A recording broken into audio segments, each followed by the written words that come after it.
Here we have two vectors, vector A and vector N. Vector N is just dotted in here. Its head is over here. Its tail is at O. So the tails of A and N are together. This vector is a unit vector in the direction of N. Suppose we are interested in the projection of vector A onto vector N.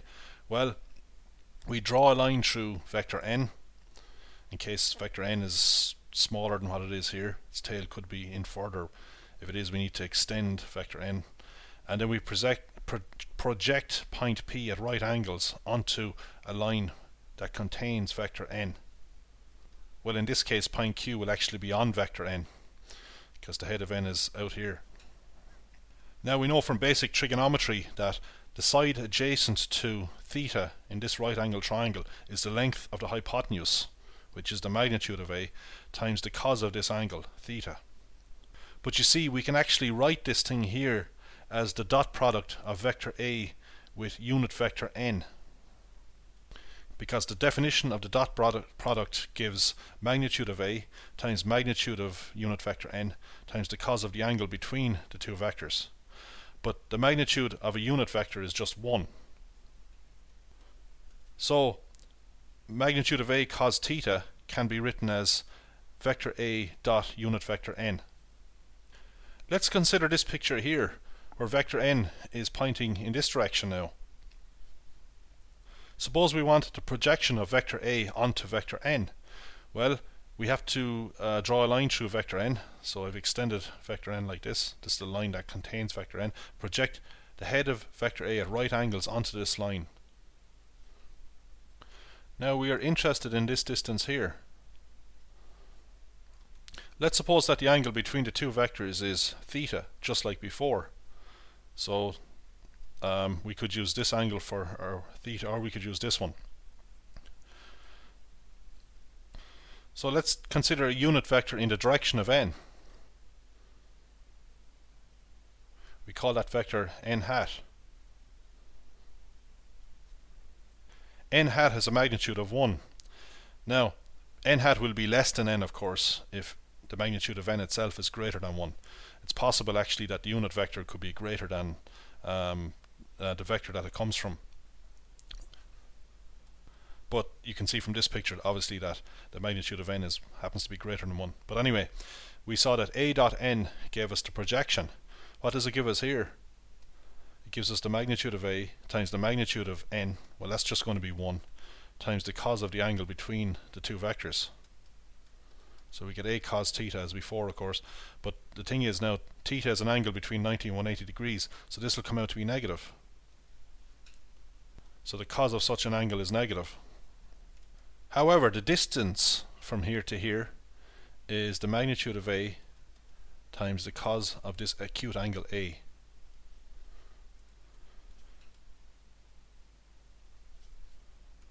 Cos of theta is actually minus cos A. That's when the two angles add up to 180 degrees. So we have to be careful when we use the word projection. Usually we think of a length, but A dot N here is not something positive. It's a negative quantity. If you want the length of the projection, you'll have to work with this, or if you like, you can get mod A cos theta, but just get the magnitude of that, or the magnitude of cos theta, to make sure that we're dealing with a length that we want a positive quantity. In this example we have a plane in 3 dimensions, of course, and we are interested in the distance of the plane from the origin. By the distance of a point to a plane, we mean, of course, the perpendicular distance of the origin to the plane. So that distance is L.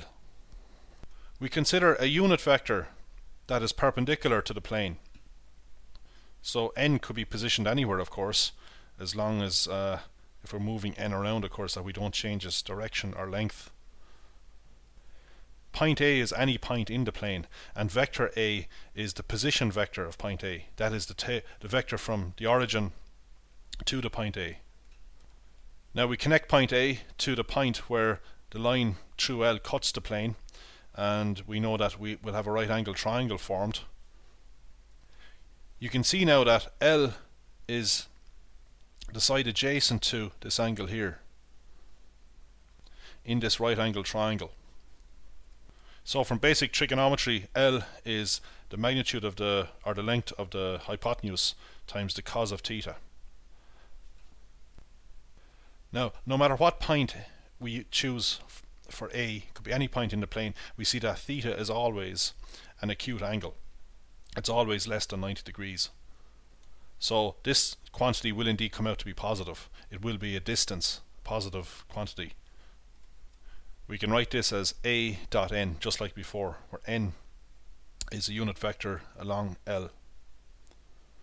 Well, we can show it here if we like, just like the pictures we saw before.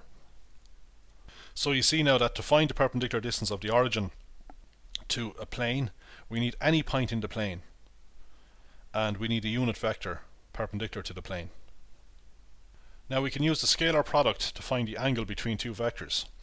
So this is one way to get the scalar product of two vectors, and we saw that when the vectors are in the Cartesian plane or in 3 dimensions, where we have an x, y and z coordinate system, then the dot product is given by this here. So we just multiply corresponding components. These are the I components or x components, these are the j or y components, and these are the z or k components. So we can just equate this with this and solve for theta. So we need to be able to get the magnitude of the two vectors using Pythagoras' theorem, and this quantity here is easy to calculate. So here's an example. Here we have two vectors in 3 dimensions. So we need to get the magnitude of each one, so we just use Pythagoras to do that. Square the components, add them, take the square root. We do the same for B, and then we just get the dot product by multiplying corresponding components. 5 times 8 is 40, minus 27 is 13, then we have minus 22. 13 minus 22 is minus 9. So we solve for theta. So we can summarize what we just did with this here.